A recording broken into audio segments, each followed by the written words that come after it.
But first, Iceland made history at UEFA Euro 2016, qualifying for their first major tournament and battling their way to the last 8. It was almost too much for some to take.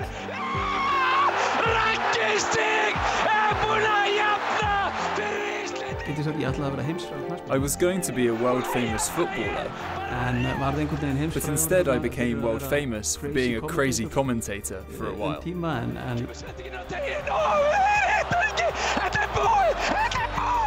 The voice of Iceland's most iconic moments at that competition, Gudmundur Benediktsson, is more than just a commentator. He is central to a footballing dynasty that's helped shape the game across the nation. Albert Gudmundsson, my great-grandfather-in-law, is simply a giant name in Icelandic football. And not just in football, but also in life. He was the first Icelandic professional footballer. He was also the president of the Icelandic Football Association for a while, and he played for some big teams in Europe. He later became a minister in Iceland, so it's safe to say he's a huge name in Icelandic history.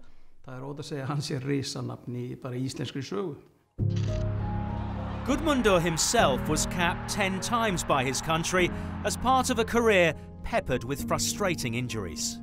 My memories of the national team are terrific, I allow myself to say. For example, my first match for the national team, where I participated as a substitute, I came onto the field, I was 19 years old I think, and I scored the winning goal on my debut for the national team.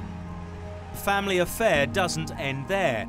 Benediktson's father-in-law, Ingi Bjorn Albertsson, and wife Kristbjorg Ingadottir have both represented their country at senior level. Now their son is the latest in a long line to continue his family's legacy. Albert Gudmundsson is seeking to emulate his namesake and great-grandfather's successes. The more immediate influence for Albert Jr., though, is his father, who's witnessed every step of his son's development. I went to every training he trained and just to get the balls and watch him, and he was always my idol and favorite player, you know. To see my son play for the national team makes me really proud, of course, but it's also something which I can honestly say I've expected since he was a little boy.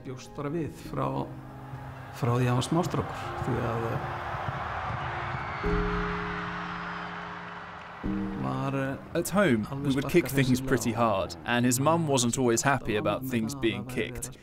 I generally blamed Albert, even though I was probably the guilty one, for most of the kicks that led to broken vases. But it was easy to blame the child at the time.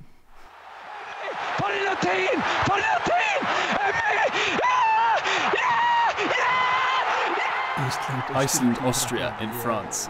I think that every human being in Iceland remembers something from that match. My dad, he got super famous after these games. You know, I wasn't even close to a national team at the time, but I felt like I was also winning the games, and I think all the nation also felt like that, you know. Now Iceland are only one victory away from another European adventure. Having qualified for the last 2 major tournaments, hope can quickly turn to expectation. These guys, they are full of experience. They played on the Euros and the World Cup, and they're used to any kind of pressure.